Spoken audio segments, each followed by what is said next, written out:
Assalamualaikum warahmatullahi wabarakatuh.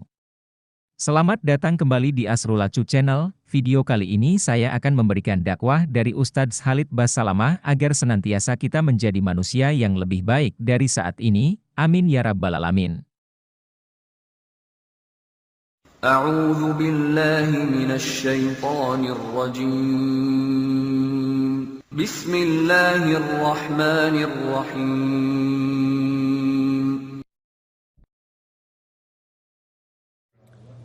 Di antara kisah yang berhubungan dengan kesolehan orang yang patuh kepada Allah dan kenikmatan hidup dia, kisah seorang anak muda di Mekah. Dari sekian ribu kisah, mungkin bukan jutaan kisah orang soleh, di antaranya kisah anak muda ini yang sempat membuat hati saya merasa menambah keimanan. Orang ini keluar dari masjid habis sholat duhur di Masjid Haram Mekah. Kemudian dia menemukan sebuah kantong. Kantong ini berwarna biru, beludru, ya. Biru yang terang, yang bagus gitu. Kemudian dia buka kantong tersebut dan dia temukan di dalamnya ada permata zamrud. Termasuk permata yang mahal. Di dunia ini pun sampai sekarang di masa kita juga dikenal dengan permata yang mahal. Di dalam Islam Bapak Ibu sekalian, kita kalau menemukan benda yang jatuh, namanya luqatah dalam bahasa Arabnya. Hukum syar'inya kita dianjurkan tidak menyentuhnya. Hukum syar'i.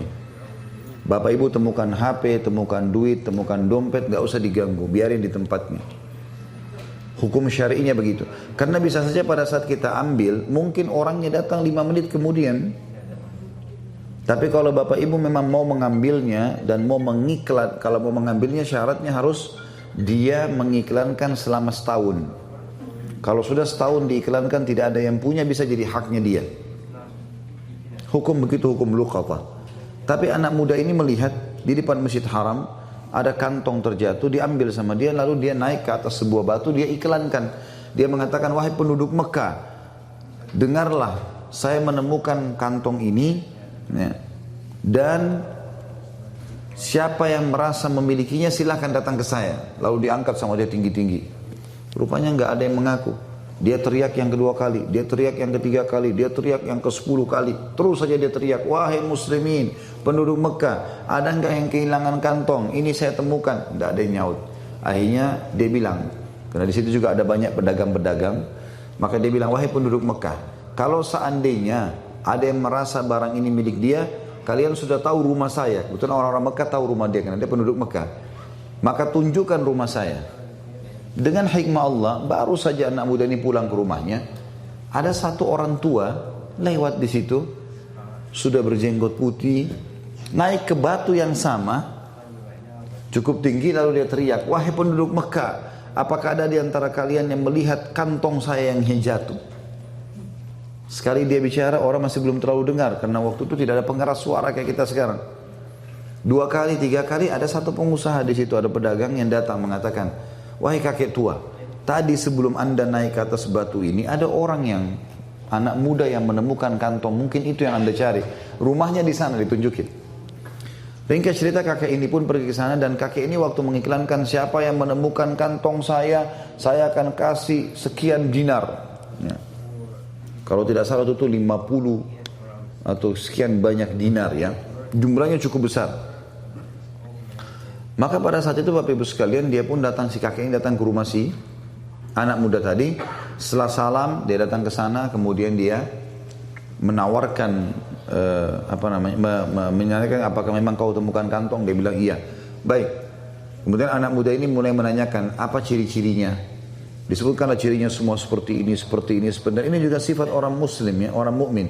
Dia tidak boleh juga begitu orang mengaku main kasih saja. Perlu ditanya sama dia, dipastikan supaya jangan ada kesalahpahaman. Setelah dia pastikan semua memang betul punya kakek ini, maka dia pun memberikan. Dia pun memberikan kepada anak kakek tadi. Si kakek ini juga mengeluarkan uangnya tadi yang dia mau kasih, karena dia sudah janji mau kasih. Anak muda ini tolak, enggak, saya enggak mau.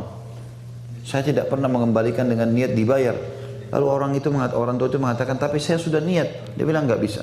Saya tidak mau. Terus saja si kakek tua ini mendesak anak muda untuk terima balasan. Dia bilang dia tidak mau. Sampai akhirnya Si kakek tua ini sudah putus asa, dia nggak bisa berikan, dia pulang. Ringkas cerita Bapak Ibu sekalian, 3 bulan setelah itu, setelah kejadian ini, si anak muda ini merasa kehilangan atau kekurangan dari sisi pendapatan, maka dia dalam hatinya tersirat dia mau keluar dari Mekah, cari pekerjaan di luar Mekah, karena Mekah waktu itu belum zaman seperti kita sekarang. Dia bilang, saya mau cari rezeki, mau cari modal, nanti saya kembali lagi ke Mekah. Dia menuju ke Jeddah, ya, yang sampai memang dari zaman dulu sudah pelabuhan di sana. Dia naik kapal, kemudian dengan niat mau pergi ke satu negeri di Afrika sana cari kerja.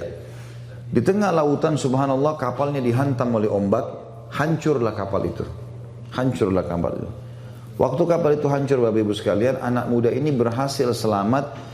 Dengan hikmah Allah dia berpegang pada sisa potongan kapal itu, kayunya, dia bersandar. Tapi dia pingsan.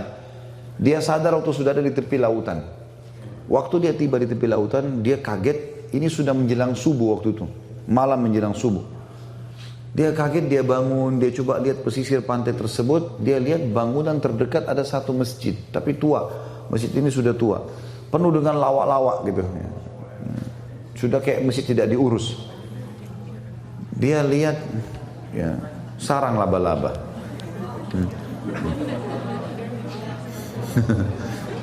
Baiklah. Yang jelas karena sudah tidak dirawat, maka kelihatannya sudah kumuh ya. Dia pun melihat waktu subuh sudah tiba dalam kondisi bajunya basah. Dia baru sadar dari pingsannya, dia bersihin masjid itu semampunya, lalu dia azan di masjid itu. Waktu dia azan, rupanya masyarakat sekitar situ dengar itu kalau ada azan. Maka mereka pada datang. Sholatlah bersama anak muda ini. Azan, sholat sunnah, kemudian iqamah. Disuruhlah anak muda ini jadi imam. Ditunjuk oleh orang situ jadi imam. Dia jadi imam, dia sholat. Begitu salam, lalu kemudian orang-orang yang bilang, Anda ini dari mana? Kamu ini dari mana? Dia cerita sama dia. Saya dari Mekah, saya naik kapal, kemudian kapal kami tenggelam, saya tiba di sini pinggir pantai, saya ada masjid, udah nggak dirawat, saya bersihkan, sudah waktu subuh saya azan. Kata mereka, kebetulan kami butuh imam, bisa nggak jadi imam di sini? Sekalian mengurus masjid ini, nanti kami kasih gaji. Baiklah, tinggallah anak muda tersebut 3 bulan. Jadi sekarang sudah 6 bulan meninggalkan 6 bulan dari kasus ketemu sama si kakek tadi. Kakek itu tinggalkan rumahnya tadi di Mekah 3 bulan, kemudian dia baru keluar dari Mekah. Setelah itu tiba di pulau ini, 3 bulan lagi dia tinggal jadi imam. Setelah 3 bulan rupanya karena dia anak muda yang hafal Quran, dia juga punya ilmu syar'i, ilmu agama yang bisa diajarkan, maka masyarakat sempat suka dengan dia. Lalu dimintalah dia untuk menikah dengan salah satu anak gadis di pulau itu gitu. Apakah kami mau kau nikah dengan anak gadis ini? Bersedia? Dia bilang baiklah.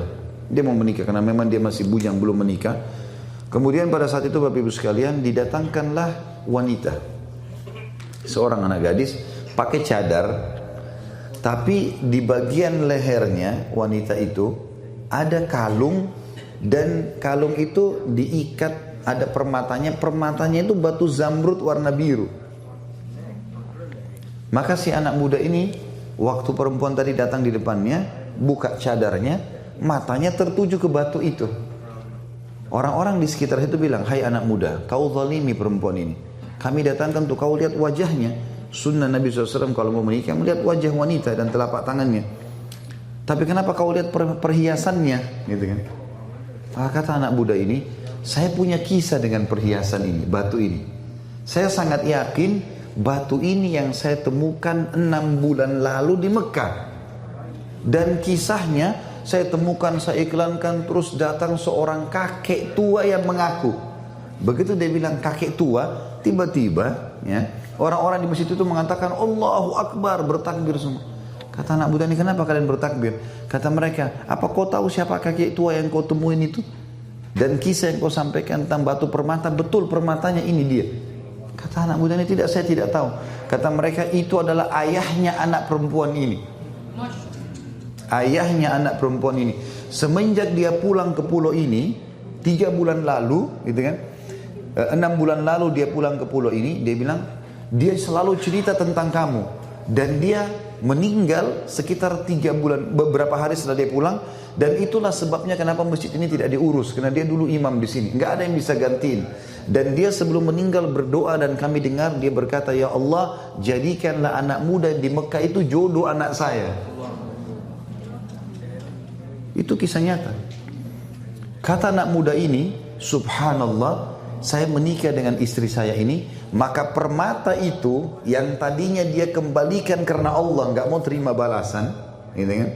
Dia bilang, saya kembalikan sekarang menjadi milik saya sama istri saya. Berjalan 6 bulan pernikahan selanjutnya, dengan hikmah Allah ajal istri saya datang, meninggal. Maka saya menjadi pewaris tunggalnya permata itu. Dia kembalikan tadi karena Allah, Allah balas dia, permata itu jadi punya dia. Kuasa Allah subhanahu wa ta'ala. Ada banyak kisah berhubungan dengan seperti ini.